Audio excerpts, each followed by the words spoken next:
Salut à tous et bienvenue dans une nouvelle vidéo. Alors on se retrouve avec une nouvelle FAQ. J'en ai fait une il n'y a pas longtemps sur notre voyage en Floride, mais ça fait longtemps que je n'en ai pas fait une en général et vous m'avez posé plein de questions sympathiques et intéressantes. Alors je me suis dit voilà, c'est le moment aujourd'hui de tourner ça. Je suis à l'atelier, je suis assise par terre. Le décor en ce moment c'est un peu aléatoire, mais bon, vu que j'ai du monde à la maison, je filme ici, c'est pratique, la lumière elle est top. C'est parti avec vos questions. On passera les habituelles questions que je reçois tout le temps et auxquelles j'ai déjà répondu plein de fois. Je vais essayer de trouver des questions qui changent un peu. Si vous entendez du bruit derrière, des petits bruits de souris, des petits bruits de reniflement, c'est Nico qui est à son bureau juste derrière la caméra. Alors on m'a demandé quel est ton moment préféré de la journée. Je pense que mon moment préféré de la journée, alors je vais paraître un peu égoïste je pense, mais c'est le moment où je me réveille à 6 h du matin. En fait je suis quelqu'un du matin et j'aime beaucoup me lever très tôt et quand il n'y a pas de bruit, en fait que tout le monde dort et que toute la ville dort et qu'il n'y a pas un bruit dehors, on entend juste les petits oiseaux, on voit le soleil qui se lève et tout, et que ce soit à la maison ou même si je vais courir, voilà, ou que je sors à ce moment-là de la journée, je trouve que c'est hyper paisible. On n'a pas peur parce que c'est pas la nuit, mais il y a le calme de la nuit, enfin, c'est un moment que j'adore. Bon après, sinon j'aime bien, j'aime beaucoup aussi le moment où je couchais là et que je lui lis des histoires le soir, parce que c'est vraiment le moment où on rigole le plus toutes les deux, parce que bah, moi je fais des petites blagues pendant les histoires, elle aime bien que ce soit moi qui lui lise parce qu'on on se fait des petites blagues, on se chatouille, alors on reste un peu dans le lit, généralement ça dure un petit moment et je pense que c'est notre moment à nous deux, quoi, toutes les deux de la journée. Comment tu réagirais si d'ici 10 ans Ella souhaite avoir sa propre chaîne de vlog? D'ici 10 ans, Ella elle aura 14 ans, ça me paraît jeune pour avoir une chaîne de vlog, clairement. Alors une chaîne YouTube, je ne serais pas maître de ça, dans le sens où si vraiment elle va en ouvrir une un jour, ce qui est fort probable, peut-être pas sur YouTube, je sais pas si ça existera toujours, mais vu que de plus en plus de jeunes veulent ouvrir des chaînes, c'est vraiment devenu le truc, peut-être qu'elle voudra, je sais pas où on en sera dans 10 ans. Je superviserai tout ça, c'est-à-dire que j'encadrerai et je gérerai ça pour elle si jamais c'est le cas. Je la laisserai faire parce que je pense qu'il faut vivre... Enfin, c'est important que les parents aillent dans le sens des enfants, les soutiennent dans ce qu'ils aiment et tout, mais par contre ce serait très cadré, c'est moi qui gérerai et elle n'aurait pas accès aux commentaires. Enfin 14 ans c'est très jeune et s'exposer sur internet et se prendre voilà, les commentaires et les choses comme ça, je trouve que c'est beaucoup trop jeune pour ça. Et vlogger, non, vlogger c'est pas... à 14 ans c'est trop jeune. Ensuite on m'a posé une question très intéressante, c'est te considères-tu féministe? Alors je répondrai oui et non. Oui, dans le sens où évidemment je prône certaines valeurs comme la femme entrepreneur, la maman qui travaille, voilà, j'aime beaucoup montrer le fait qu'on peut se débrouiller toute seule et qu'on peut se créer nous-mêmes et voilà. Après, je dirais que je suis féministe pas dans un sens extrême. Évidemment, je suis pour l'égalité des salaires, je suis pour l'égalité des sexes, etc. Je pense que c'est, enfin, en 2019, ce serait quand même complètement normal. Mais j'aime quand même mon petit statut privilégié de femme de temps en temps. Surtout ici, on est quand même en Corse assez valorisé la femme. La galanterie, elle existe voilà, beaucoup, même si ça n'a rien à voir. Moi, j'aime bien que mon homme me paye un resto, enfin ce genre de choses, même si ça n'a rien à voir en fait, mais je pense que c'est bien de garder un petit statut comme ça, un peu privilégié pour certains trucs. Et Nico, il aime bien me dire, ouais, quand faut que j'aille couper du bois, là t'es pas féministe, on n'est pas égal. Oui, effectivement, je suis pas capable d'aller couper du bois à sa place, je suis pas capable, parce qu'on a un poêle à bois, je suis pas capable de faire certains trucs que les hommes font, j'ai pas la force physique d'un homme, et effectivement, je pense qu'on est complètement égal au niveau du boulot, etc. Mais au niveau de notre force, pas forcément, mais ça n'a rien à voir en fait. Féministe, c'est pas ça, je le sais, mais voilà. Je veux pas me prôner genre féministe, j'ai besoin de personne, j'ai quand même besoin de mon homme au quotidien, je le reconnais. Et ce serait très très dur de vivre toute seule, mais je pense que nous les femmes, on est capables de soulever des montagnes. Voilà. Après voilà, je pense qu'il y a des extrêmes, genre là, le truc de vouloir dire... Enfin, apparemment, il y a un débat qui dit que pourquoi on dit il qui l'emporte quand il y a plusieurs personnes, c'est le il qui l'emporte et il faudrait que ce soit le elle. Voilà, moi, ce genre de choses, franchement, honnêtement, je trouve que c'est pas fondamental, c'est pas les choses les plus importantes pour moi. Les choses les plus importantes, c'est que les femmes et les jeunes filles aient accès aux mêmes choses que les hommes dans le monde entier, et ça c'est le plus important, voilà. Dans quel pays aimerais-tu vivre? Voudrais-tu quitter la France ou la Corse? Alors si ça tenait qu'à moi, on vivrait sûrement à l'autre bout du monde. Parce que j'ai toujours voulu bouger dans ma vie et que j'ai bougé, hein, parce que je suis pas du tout d'ici à la base. Nico ne quittera jamais son village natal. D'une part parce qu'on a des parents, on est enfant unique, donc nos parents n'ont que nous. Donc on n'aimerait pas les laisser tout seuls. Moi mes parents sont ensemble, mais ses parents lui sont séparés, donc on n'aimerait pas les laisser seuls. On a aussi envie qu'ils grandissent avec notre fille. C'est pas dit que genre quand Ella sera grande et qu'elle aura pris son envol, nous on prenne pas notre envol par la suite. Mais bon, on aura quand même nos parents qui seront toujours là. Donc ça, je sais pas, je pense qu'on va plutôt continuer à voyager comme on le fait. Pourquoi pas aller vivre, ça c'est quelque chose, j'en ai jamais parlé, mais j'aimerais beaucoup le faire, partir 1 ou 2 mois dans un pays. Voilà, le faire de temps en temps, partir 1 mois quelque part ou 2 mois pour vraiment s'imprégner de la culture et vivre comme les gens sur place. Mais aller vivre définitivement, non, on a notre vie ici, on a notre village, on est très bien, on a une qualité de vie exceptionnelle, on a notre maison et on n'a pas forcément envie de partir. Moi je le ferais si j'étais seule, mais c'est pas le cas, je suis pas seule, donc on bougera pas. Quel est votre prochain grand voyage? Ça, on nous a demandé, c'est la question qu'on nous pose tout le temps en ce moment, et j'en ai aucune idée. Je pense peut-être le Canada, mais honnêtement, aucune idée. On veut partir à Bali avec nos 4 parents cet hiver, donc ce sera peut-être celui-là, ou peut-être qu'on en fera un autre avant, je sais pas. Et on a toujours le Japon qu'il faut qu'on fasse, hein, on veut le faire. Les commentaires un peu proches et très affectueux envers toi ou ta fille te mettent jamais mal à l'aise? Alors si. Il y a des personnes qui sont très très gentilles, souvent c'est des ados qui nous appellent ma chérie, qui nous disent des mots un peu doux sur les réseaux sociaux. Je le prends pas mal, je veux dire, ça me dérange pas en soi, c'est assez bizarre je trouve, mais généralement c'est un peu comme voilà, les ados qui peuvent être fans de...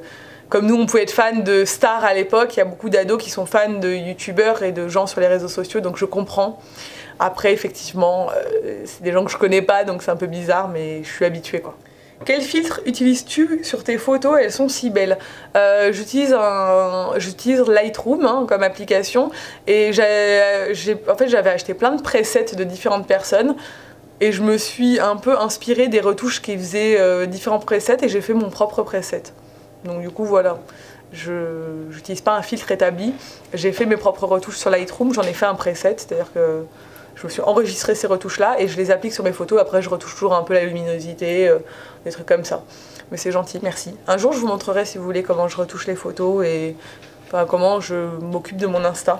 On nous a demandé aussi, voilà, si tu peux nous parler d'Instagram plus en détail sur YouTube, je le ferai. Si ça vous intéresse, dites-moi, je vous ferai une vidéo sur comment je gère mon Insta en général. Comment se serait appelé Ella si ça aurait été un garçon, donc si ça avait été un garçon. On n'avait pas de prénom de garçon. Ça tombait très bien que ce soit une fille parce que j'avais une liste genre comme ça pour les filles et j'avais 0 prénom de garçon. Donc voilà, en fait je commence à chercher le prénom une fois qu'on savait le sexe du bébé. Le plus bel endroit que tu aies visité? Il y a 2-3 endroits qui m'ont marqué dans tous nos voyages. Je dirais Monument de Vallée parce que c'était notre premier gros voyage, c'était hyper impressionnant. Horst Schuben aussi, on a eu la chance de le voir, à l'époque c'était pas très connu et il n'y avait pas grand monde et maintenant ça envahit de touristes. En fait quand on a fait la côte ouest des États-Unis en 2014, donc il y a 5 ans, il n'y avait pas Instagram et tous les lieux instagrammables n'étaient pas envahis de monde comme ils peuvent l'être maintenant. Parce que j'ai vu Coralie qui a fait le même voyage, ça n'a rien à voir. Donc c'est une chance. Sinon je pense que Milford Sound en Nouvelle-Zélande, ça a été quand même une grosse claque. On l'a vu un peu sous la brume et tout, c'était très très beau. Et ouais, en Nouvelle-Zélande, on a eu des paysages magnifiques. Maintenant il y a un bruit de frigo qui s'est déclenché. Voilà. Tu penses à un lieu toi? Bébé? Moi j'ai beaucoup aimé aussi toute la montée quand on a traversé l'Écosse, dans les Highlands et tout. Ouais. C'était beau. Ouais. Tu sais, tous les passages quand on a fait la distillerie et tout, toute cette route, tu sais. Ouais, c'était beau. C'était pas ce qui se passe, mais c'est l'ambiance qui était bien. On aurait dit qu'on était dans Highlander, tu sais. Ouais. Même l'île de Skye, hein, même s'il nous arrivait de mésaventures là-bas, c'était magnifique. Bref, voilà, on aime bien les paysages un peu... Ah, et là où on a été, où j'ai fait du drone, où il y avait du vent à mort. Ah oui, bah c'est l'île de Skye. Ouais, mais sur cette... Lighthouse, magnifique, ça. Point, je sais pas quoi. L'île de Skye en Écosse, c'est magnifique. Es-tu déjà venu à Nantes? Oui, et peut-être qu'on va bientôt revenir à Nantes, d'ailleurs, avec Nico un week-end. Mais oui, je suis déjà venue à Nantes, je suis allée avec Gaëlle. Ton astuce pour te rebooster quand tu as un coup de mou dans ta journée d'entrepreneur? Alors j'ai rarement des coups de mou, mais j'en ai. Nico peut témoigner, il y a des journées où genre je suis au bout de ma vie. Généralement c'est quand il se passe un truc qui me met un peu... voilà. Des astuces, pas vraiment. Je dirais que moi je coupe tout, je fais une sieste, je déconnecte et je reviens le lendemain pour être de meilleure humeur. Ou sinon je vais courir. Voilà, j'ai pas vraiment... En fait, sinon je vais faire du shopping comme hier. Hier, j'étais un peu genre avec cette histoire de voiture et il y a des trucs qui m'ont gavé hier. J'étais un peu gavée de tout après cette semaine un peu merdique. Du coup, je suis allée faire du shopping et j'ai un peu craqué en shopping. Et c'est vrai que ça me remonte pas mal le moral. Est-ce que c'est bien? Je ne sais pas. Et là, pratique-t-elle une activité extrascolaire cette année? Alors, pas encore, je pense pas, parce que l'année dernière, on a tenté la danse pour Ella, elle a pas voulu continuer parce que c'était très fatigant, parce qu'elle venait de commencer l'école, c'était le mardi soir après l'école, donc il fallait enchaîner une journée d'école plus ça, et ça faisait beaucoup pour elle. Là, cette année, j'aurais bien aimé la réinscrire à la danse, mais c'est toujours aux mêmes horaires. Et Ella est en 2e année, donc elle fait plus de sieste, donc elle enchaîne des journées complètes. Et franchement, le vendredi, elle est KO. Donc je pense qu'on va attendre qu'elle soit un peu plus grande, genre l'année prochaine ou en CP, pour l'inscrire dans une activité. J'aimerais beaucoup qu'elle fasse soit de la gym, soit de la danse. Mais bon, c'est elle qui choisira ce qu'elle veut faire au moment voulu. Mais voilà, pour l'instant, elle fait pas d'activité parce que je veux qu'elle s'adapte à son nouveau rythme de journée complète. Après, peut-être qu'en janvier, si vraiment je sens que le mercredi elle est en forme, et ben on regardera ce qu'il y a et puis on ira peut-être l'inscrire dans un truc. Avez-vous avec Nico des désaccords sur l'éducation d'Ella parfois? Alors je pense que tout le monde a des désaccords au quotidien sur des petits trucs du quotidien où genre il y en a un qui a cédé et l'autre il était pas d'accord ou ce genre de choses. Mais sur l'éducation en général, on est plutôt d'accord avec Nico, on en parle de toute façon dès qu'il y a quelque chose qui survient, on en parle ensemble et devant elle, on essaie d'être toujours d'accord parce que c'est important qu'elle pense qu'on est tous les deux toujours d'accord, même si c'est pas le cas. Après, on en discute entre nous. Mais en général, on est plutôt d'accord sur l'éducation d'Ella. On a la même vision de l'éducation en tout cas. Coucou, tu es très inspirante. Quelle formation as-tu faite lors de ta reconversion? J'ai fait une formation sur des logiciels de PAO, donc en graphisme, mais très basique. Hein, quand j'ai arrêté mon boulot, j'étais conseillère en formation pour ceux qui ne le savent pas. Parce que je voulais commencer la boutique et honnêtement, je m'en suis pas servie parce que c'est Gaëlle, ma graphiste, donc j'en ai pas eu besoin, mais au moins je suis formée. Si jamais un jour j'en ai besoin, j'ai juste à ressortir les cours que j'avais eus et j'arriverai à m'en servir sans souci. C'était pas très compliqué. Mais après, j'ai pas fait de formation spéciale pour ma reconversion. J'étais déjà sur YouTube, donc voilà, j'ai appris sur le tas, hein, le montage, la photo, la vidéo, j'ai tout appris sur le tas. Maintenant, avec YouTube, il y a tellement de tutos et tout que tu peux facilement trouver toutes les infos dont tu as besoin quand tu veux bosser dans ce domaine-là. Des astuces sur comment gérer son temps avec un enfant quand on est à son compte. Les moments routiniers à deux avec enfant, indispensables, rituels, le temps passé. Perso, c'est ça qui me pose la plus grosse difficulté, être à fond dans son boulot et tout lâcher. Ouais, c'est très compliqué quand on est à son compte de savoir couper pour accorder du temps à sa famille. J'avoue que j'ai du mal et que Nico, maintenant qu'il est à son compte aussi, a encore plus de mal parce qu'il est au début. Donc moi, ça fait un peu plus de temps. Donc j'ai quand même pris l'habitude. Maintenant, j'arrive à bien gérer mon temps.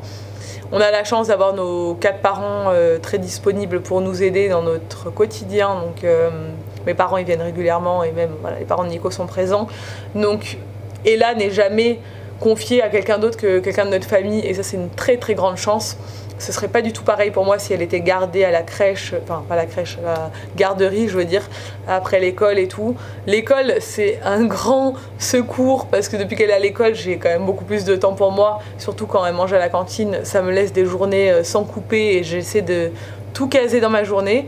Je me lève tôt, je travaille souvent le soir, j'ai pas trop d'astuces à donner si ce n'est que couper quand Ella sort de l'école. Donc voilà, là quand mes parents sont là, j'en profite pour bosser un maximum. Par contre, quand on a Ella au quotidien, les moments, à partir du moment où je vais la chercher à l'école jusqu'à ce qu'elle soit au lit, je ne travaille pas. C'est vraiment du temps que pour elle. Et pour moi, c'est important parce que je me dis que voilà, elle a l'impression que je vais accorder tout mon temps. Mais en réalité, dès qu'elle est au lit, je me remets sur l'ordinateur. Et avant qu'elle se lève, je suis sur l'ordinateur. Et tout le reste du temps, je le suis aussi. Mais voilà, j'essaie quand même d'avoir des moments de qualité. Et on travaille souvent le samedi avec Nico. On se relaie soit le matin, soit l'après-midi. Mais le dimanche, par contre, on essaie vraiment de couper. Surtout moi, Nico il a encore un peu du mal, mais moi j'essaie vraiment de couper, de passer la journée qu'avec ma fille et le reste ça attendra. Et souvent je laisse mon téléphone sur le côté le dimanche, vraiment je le consulte très peu, je réponds à personne et je me mets dans ma bulle avec ma famille. Comment se démarquer sur YouTube? Combien de temps a-t-il fallu à ta chaîne pour être connue? Comment se démarquer sur YouTube? Je pense qu'il faut faire des contenus qui te ressemble, faire ce que tu aimes et pas forcément que ce qui marche. Il faut aussi regarder ce qui marche parce qu'évidemment il y a des vidéos qui sont un peu dans la tendance, il faut quand même rester toujours alerte sur ce qui fonctionne, mais le faire à ta sauce et faire ce que tu aimes en fait, parce que si tu fais vraiment ce que tu aimes, tu parles de sujets que tu aimes, ça sera beaucoup plus intéressant que de te forcer à parler de sujets qui t'intéressent pas toi, quoi. Moi c'est ce que j'essaie de faire. Après je suis pas une référence, ma chaîne n'a pas pris des centaines de milliers d'abonnés en quelques années. Combien il a fallu de temps pour que ma chaîne soit connue, je ne pense pas qu'elle soit vraiment connue plus que ça. Après c'est vrai que j'étais une des premières mamans à être sur YouTube, donc du coup c'est ça qui m'a aidée. Je dirais que au bout d'un an, non 2 ans, voilà, ça fonctionnait bien. Mais c'était pas la même époque, donc je dirais, enfin tu ne peux pas comparer maintenant et il y a 5 ans quoi, ça n'a rien à voir. Donc je sais pas, j'ai pas vraiment de conseils par rapport à ça, juste fais ce que tu aimes, sois très régulier et c'est le même conseil que tout le monde donne en fait. Et après c'est toi et ta chance en fait, hein. Il y a tellement de gens qui font des vidéos sur YouTube que voilà quoi, il faut essayer de participer à un maximum de choses, qu'on te voit dans des événements, de rencontrer des gens et c'est souvent comme ça qu'après tu te fais connaître à partir du moment où tu rentres dans le milieu des gens qui font d'autres vidéos, et ben souvent on te connaît plus comme ça quoi, je sais pas. N'es-tu pas lassé par les vlogs, pas envie d'un nouveau tournant sur ta chaîne avec plus de face cam? Alors comme vous l'avez constaté peut-être, je fais des fois comme aujourd'hui des vidéos face cam qui remplacent mes vlogs parce que quand j'estime que ma journée n'est pas intéressante, je la filme pas en fait. Et j'ai aussi changé ma façon de filmer mes vlogs depuis 1 mois. Il y en a pas mal qui l'ont remarqué, je fais beaucoup plus de choses que j'aime parce qu'en fait c'était devenu trop routinier, je filmais juste mon quotidien sans réfléchir à autre chose derrière et maintenant j'essaie d'apporter quelque chose en plus dans mes vlogs.